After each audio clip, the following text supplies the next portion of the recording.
Alright, so the essential elements of ethical consideration.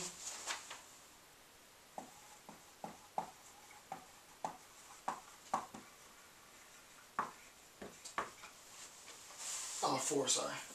Essential elements for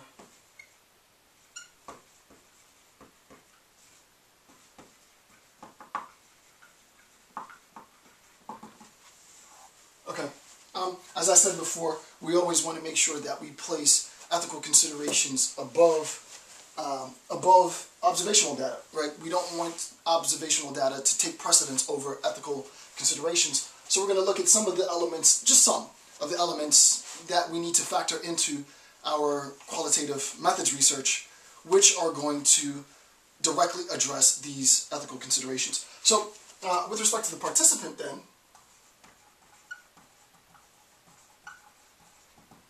with respect to the participant, the first is knowledge of generalizability, right? Generalizability is a very sort of technical way of saying something very simple.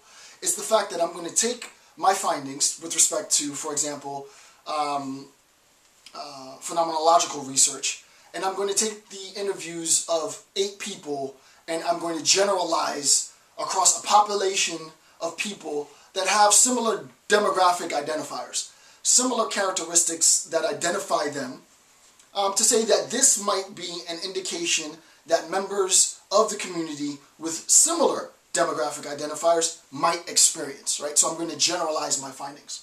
So there's a lot of obvious problems with generalizations. From a logical standpoint, I've already done a lecture series on sort of the logical mathematical relationship and problems that arise from generalizability.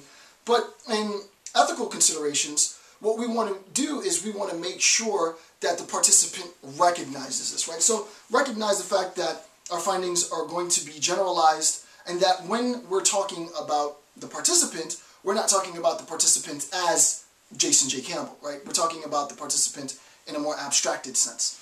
So the first consideration that we want to factor into account is knowledge of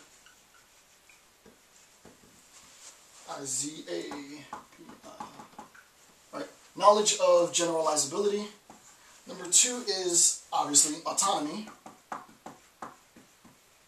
Right? The individual has to be an autonomous agent, right? Individual, another sort of conflict resolution term, is the individual has to be able to exercise self-determination. Right? So either or, it doesn't really matter. So the agent, the participant, has to be autonomous. The participant has to be able to, of his or her free volition, consent to the research. They have to be able to exercise, interpret, understand. There's a very, very active process, both, and I'll talk about this later as well, but both in being the participant, but also the researcher. There really isn't a passive, aspect in any regard with respect to qualitative research and qualitative data collection. Right? So with respect to autonomy, self-determination, the participant has to be able to exercise that. Number 3, anonymity. Right? Anonymity is important. With respect to anonymity, we want to make sure that the participant's personal information is anonymous, right? It's not just the case that we, insofar as we're preserving the participant's anonymity, are not disclosing the participant's name. So, for example, I did perfect example, I had a student, I think it was last semester, who, for one of her research projects, decided to interview me, literally. So she came to the office, she interviewed me. I don't really care, but she said, you know, I'm not going to use your name, no problem. You have to recognize, however, that anonymity is more than, and this is probably obvious, but again, as I said, I'm going slowly, anonymity is more than just safeguarding and protecting the participant's name.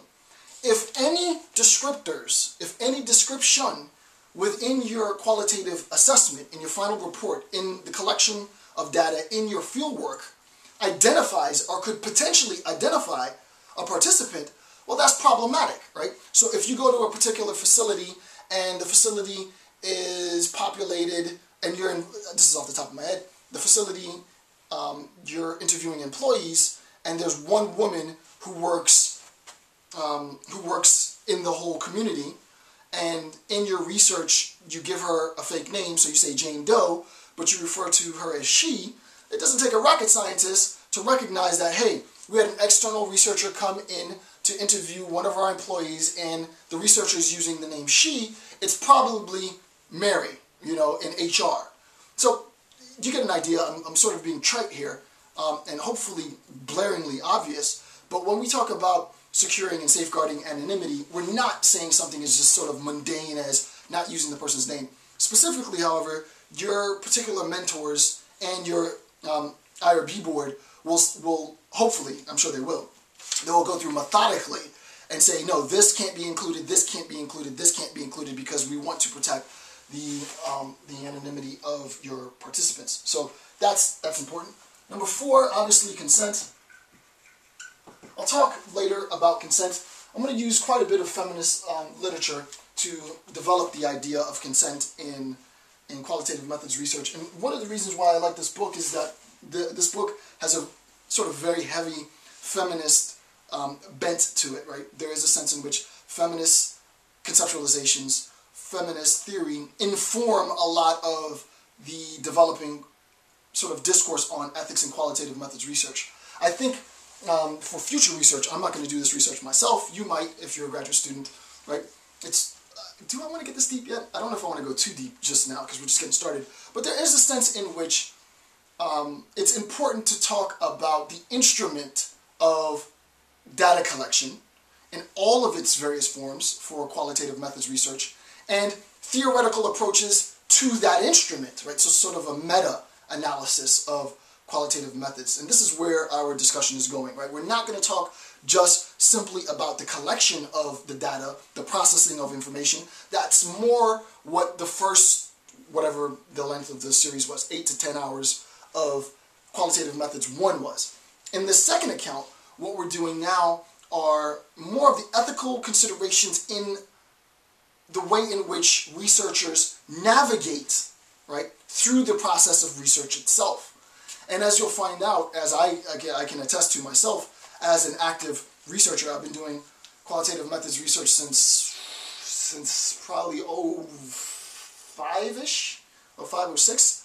So I mean, it's getting up there for the amount of time that I've done, and I'm going to do quite a bit more this year. I recognize that with every new research topic, with every new experience, there are new ethical considerations that I have to take into account, primarily because our society and technology, the internet and so on, transforms the way in which we access data. Insofar as there are new, ever-expanding modes of accessing data, at each node, at each point in which we, as researchers, get access to new data, obviously probably easier, we have to make sure that there are regulations in place to assess the manner in which that data is collected and interpreted. So this is the process, right? So it's more of a meta-analysis, but I don't want to get too deep yet. All right, number 5, again, this is not exhaustive in any regard. This is just sort of to get your brain started. Number 5, the ability to terminate participation at any time, right? So I'll just put end research. Right? The ability to terminate participation at any time. The participant must know from the beginning of the research, even before the research, at the point of canvassing and sampling various populations, the researcher needs to inform the participant or the potential participant that, listen, hey, I'm Dr. Jason J. Campbell, and here's what I'm interested in doing.